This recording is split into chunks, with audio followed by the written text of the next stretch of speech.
Hi guys, നിങ്ങൾക്ക് കാണാൻ പറ്റുമെന്ന് അറിയില്ല. ഇവിടെ ഇവർ പുല്ല്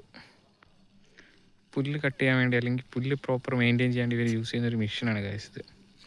ഐ തിങ്ക് ഇത് മൊബൈലിൽ കൺട്രോൾ ചെയ്യുക. അതേപോലെ നമുക്കൊരു ഏരിയ സെറ്റ് ചെയ്ത് കഴിഞ്ഞാൽ ഈ മെഷീൻ എന്ത് ചെയ്തോളും, പ്രോപ്പർ ടൈമിങ്ങിൽ അതെന്ത് ചെയ്യും, അത് വന്ന് ഓട്ടോമാറ്റിക്കലി അത് സ്കാൻ ചെയ്ത് കണ്ടോ, അത് തന്നെ റിവേഴ്സ് എടുത്തിട്ട് കണ്ടോ പുല്ല് പ്രോപ്പർ വേ കട്ട് ചെയ്യണം ഗൈസ്. അത് തന്നെ തിരിയുന്നുണ്ടോ, ഒരു ലൈന് വെച്ചിട്ട് അത് തന്നെ തിരിഞ്ഞ് ആ പുല്ല് കറക്റ്റ്.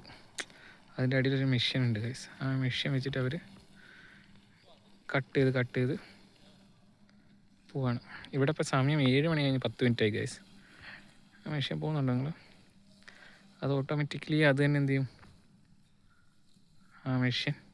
ഇവിടെ എല്ലാം മെഷീനാണ് ഗൈസ്. ഇവിടെ എന്ത് കൃഷി ഫാമിങ് എന്തായി കഴിഞ്ഞാലും മെഷീൻസിൻ്റെ ഹെൽപ്പോട് കൂടിയാണ് നമ്മൾ എല്ലാ കാര്യങ്ങളും എന്ത് ചെയ്യുന്നത്. അതൊന്നുകൂടി വരട്ടെ, അത് നമുക്കൊന്നും കൂടി വീഡിയോയിൽ കാണിക്കാം. നമ്മൾ വരുമ്പോൾ ഇവിടെ ഒരു ക്ലീനിങ് മെഷീൻ കണ്ടു. ഇതിവിടെ പുല്ല് കെട്ടിയ മെഷീനാണ് ഗൈസ്. ഓക്കെ, കണ്ടോ, അതൊരു കറക്റ്റ് അത് ഡിസ്റ്റൻസ് അത് മൗണ്ട് ചെയ്ത് നിങ്ങൾക്ക് മനസ്സിലാവുന്നുണ്ടോ അല്ലത് കണ്ടോ, ഒരു സ്ട്രെയിറ്റ് സ്ട്രെച്ചിൽ അത് പുല്ലിനെ അധികം വളരാൻ സമ്മതിക്കില്ല.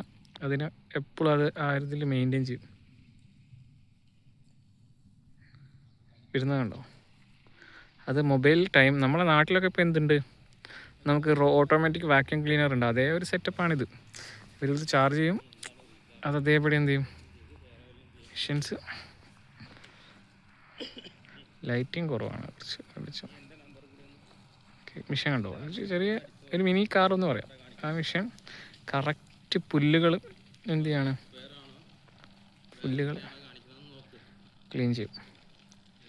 എന്നിട്ട് സ്ട്രെയിറ്റാക്കി പുല്ലിനെ ഒരേ ലെവലിൽ കട്ട് ചെയ്യും ഗൈസ്. കണ്ടോ, അത് തിരിച്ച് ലൈൻ ബൈ ലൈനായിട്ട് അത് തന്നെ തിരിച്ച് പോവാണ്. ഓക്കെ, അവരവിടെ നോക്കുന്നുണ്ട് കേട്ടോ വീട്ടുകാർ. അപ്പം ഇതാണ് നമ്മുടെ ഏരിയ എന്ന് പറയുന്നത്. ഓക്കെ, നമ്മൾ തിരിച്ചു പോകാം ഗൈസ്.